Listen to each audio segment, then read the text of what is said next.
হরে কৃষ্ণ বন্ধুরা, কেমন আছেন আপনারা? আশা করি আপনারা সকলেই ভালো আছেন।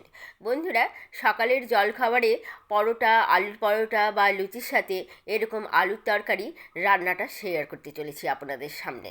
আলুগুলোকে নুন দিয়ে একটু ভাপিয়ে নেব আর কাবুলি ছোলাগুলোকে নুন দিয়ে 5-6টা সিটি দিয়ে দেব।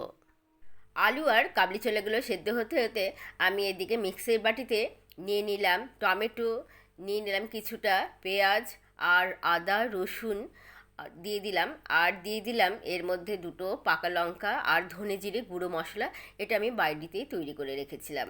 একটুখানি জল দিয়ে এটাকে সুন্দর একটি নরম পেস্ট তৈরি করে নিলাম।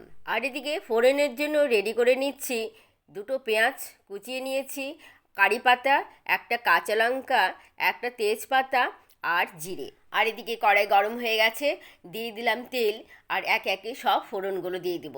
তেজপাতা, জিরে, কাঁচা লঙ্কা, তারপরে কারি পাতা আর পেঁয়াজ, সব ফোড়নগুলো দিয়ে দিলাম একে একে। ফোড়নগুলোকে ভালো করে নেড়ে চেড়ে লাল লাল হয়ে আসা পর্যন্ত ভেজে নেব। পেঁয়াজগুলোকে খুব ভালো করে ভেজে নিচ্ছি, লাল লাল হয়ে আসা পর্যন্ত পেঁয়াজগুলোকে ভেজে নিচ্ছি এইভাবে। তো পেঁয়াজগুলো ভালো মতো লাল লাল করে ভাজা হয়ে গেছে, তো ভাপিয়ে রাখা আলুগুলো দিয়ে দিলাম। এরপর খুন্তি দিয়ে ভালো করে ভেজে নিতে হবে আলুগুলো। আঁচটা এই সময় একটু বাড়িয়ে দেব। দিয়ে দিলাম আন্দাজ মতো লবণ আর হলুদ। এরপর আলুগুলো ভালো করে নাড়তে থাকতে হবে যাতে নিচের দিকে না লেগে যায়। আঁচটা যেহেতু বাড়ানো আছে, ঘন ঘন নাড়তে থাকতে হবে। আর প্রেসারে যে কাবলি ছোলাগুলো সিটি দিয়ে রেখেছিলাম সেটাও এখানটায় দিয়ে দিলাম। আলু আর কাবলি ছোলা ভালো করে ভাজা হয়ে এলে আমি এখানটায় পেস্ট করে রাখা মশলাটাও দিয়ে দেব। মশলাটা দিয়ে দেওয়ার পর মশলার বাটি ধুয়ে একটুখানি জল দিয়ে দেব। এরপর ভালো করে কষিয়ে নেব। মশলা বাটি ধোয়া জলটা দিয়ে দিলাম আর এখন কষিয়ে নেব। আর এখানে খুব ভালো করে কষিয়ে নিচ্ছি। তো ঝালের জন্য দিয়ে দিলাম একটা কাঁচা লঙ্কা চিড়ে দিয়েছি, আর খুব ভালো করে এখানটায় আমি কষিয়ে নিচ্ছি।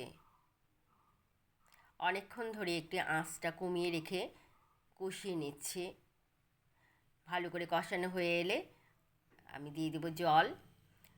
কাবলি ছোলার সিদ্ধর যে জলটা ছিল সেই জলটা আর একটুখানি জল এখানটায় দিয়ে দিলাম। আর 3 থেকে 4 মিনিটের জন্য আমি কিছুক্ষণ ঢেকে রেখে দিলাম। জলটা ফুটে এলেই আমি এই ধনেপাতাটা দিয়ে দেব। ধনেপাতাটা ধুয়ে নিয়েছি আর এখন এভাবে ঝুড়ি ঝুড়ি করে কেটে নিচ্ছি। নামাবার আগে আগে ধনেপাতাটা দিয়ে দেব। তো বন্ধুরা, এইভাবে ধনেপাতাগুলো কেটে নিলাম, তারপরে এটা বাটিতে উঠিয়ে নামাবার আগে দিয়ে দেব। তো এখানে আলুর তরকারিটা রান্না হয়ে গেছে। তো এখন ধনেপাতা দিয়ে দেব আর একটু নুন, চিনি আর গোলমরিচের গুঁড়ো দিয়ে দেব। নুনটা একটু কম মনে হয়েছিল, তো নুনটা দিয়ে দিয়েছি। তো বন্ধুরা, আজকের এই রেসিপিটা কেমন লাগলো? পরোটা, আলুর পরোটা বা লুচির সাথে এই আলুর তরকারি কাবুলি ছোলা দিয়ে। বন্ধুরা, আমার এই রান্নার ভিডিওটি যদি আপনাদের ভালো লেগে থাকে তাহলে আপনারা একটি লাইক ও কমেন্ট করবেন আর আমার চ্যানেলটিকে সাবস্ক্রাইব করে আমার পাশে থাকবেন। ভালো থাকবেন আপনারা। রাধে রাধে।